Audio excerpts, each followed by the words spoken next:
So let me see if I got this straight. In this episode of Heavenly Delusion, we witnessed alien invasions, an asteroid potentially destroying Earth, a all-out war that potentially destroyed the Earth, an alien-like being killing themselves, and whether that's a metaphor of ascending to being a higher being, as seen by the picture saying that potentially Asura's still out there. You have the breeding pig facility, where apparently a group of men, any men who come into contact, this women-led culture basically just use them as sperm donors and turn to slaves. And that's only scratching the surface of whatever the hell I just witnessed in this episode. But as I keep saying, best mystery anime in a hot minute, because there's nothing quite like this where even if you think you have ideas of who characters are or what characters are doing, the grand punchline of what the hell is happening is like next to impossible to predict, and I absolutely love that. Now, full live reaction to this what the hell episode is available on my Patreon. If you do want to see my mind break in real time, you can head on over there and consider supporting. Now, first things first, Tokyo being confirmed pregnant is something that I've been talking about a couple of different times over the course of the past few videos, because it's definitely been alluded to, and one thing I think we've all agreed on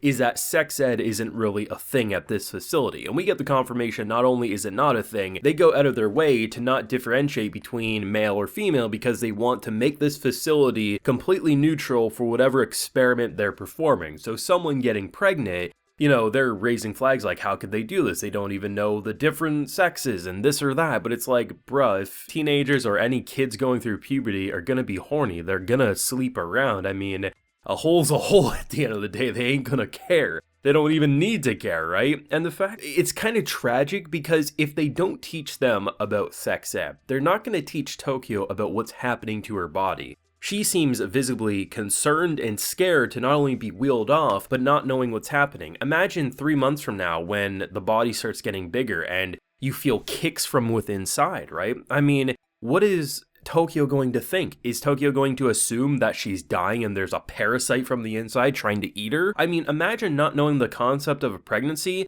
Your body gets bigger and you can actually feel something moving within you. That's not just a bad steak you ate. Like, you're going to be visibly upset, and honestly, I feel really bad because I assume the next 7, 8, 9 months, we don't know how long she's been pregnant for, so, you know, it's going to be absolute hell. And the fact that the other kids, students don't even know what's happening, it's pretty bad. Now, granted, based on how concerned and upset they all seem to be, whether it was the people on the monitors, the adults in the background, or the faculty members at the table, based on how upset they seemed, I mean, we can assume this is probably a first and last in terms of teen pregnancies at this facility.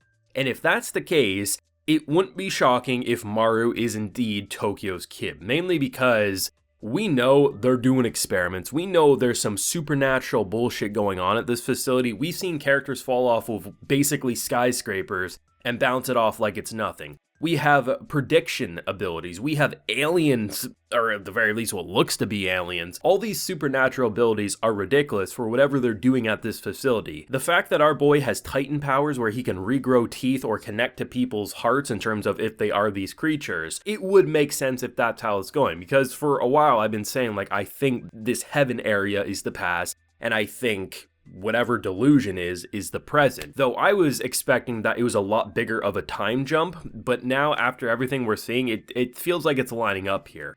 Though the question remains, even if all of these students at this paradise, this facility, are indeed either characters we see in current day or are related to characters we see in current day, it doesn't change the fact of what the hell is going on. Why are they doing this? And whether it's the breeding of the weird alien-like babies, whether it's seemingly normal humans being experimented on or turned into, what, super soldiers? Are they trying to fight a war? I think the best lies are the ones that have partial truths to it, because you never want to give the full truth away if you're trying to keep a good secret. But the things that are the most believable are things that have elements of truth sprinkled in it. And when this man sells stories, right, whether it's the breeding pig facility, whether it's the 3 ideas of what happened to Earth, a meteor came crashing down, an asteroid destroyed everything, maybe similar to the Ice Age, believable, could be plausible. Or it's aliens coming down, honestly, pretty plausible. Look at what we see as normal alien-like designs at this facility to even the creatures we're fighting.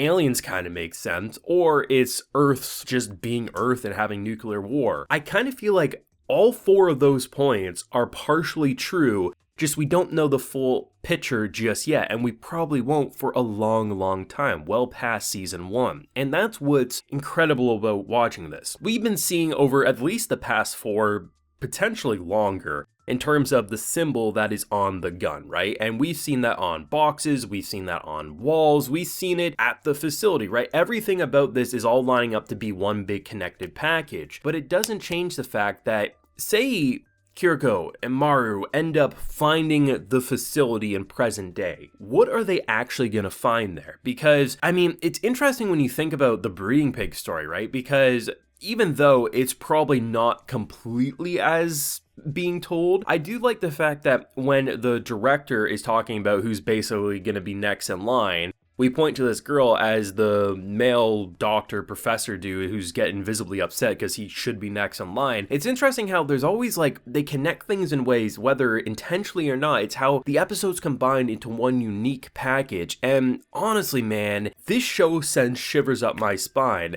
And I love it when characters like Kiro are like, yeah, we're not going to sleep in this building, I'm getting shivers. And I'm like, you and me both, because I don't know what the hell we're seeing, but I want nothing to do with this building. I really don't think it's an exaggeration to say that Heavenly Delusion is hands down the best mystery anime in years, and the more episodes I watch, the more I say this just confirms it. It's disturbing, it's thought-provoking, it's just so engaging, because the more you see of what we're calling heaven, the more you say, at least I know I do, the more I seemingly learn about it, the less I understand. Because even if I could maybe connect characters to current characters that we're seeing outside this place, it doesn't change the fact that I'm so concerned and unsure about what the purpose of this is. Are you trying to breed super soldiers? Are you trying to combat alien invaders, which we see outside? Or is it a completely human-driven thing? I don't know. But whether it's someone hanging themselves looking like an alien, but seemingly at peace, and then a picture in present day, seemingly same character design, does that mean you ascended to a higher being, or does that mean there's more characters that look like you? I don't know. Either way though, this show isn't playing. It is thought-provoking as hell.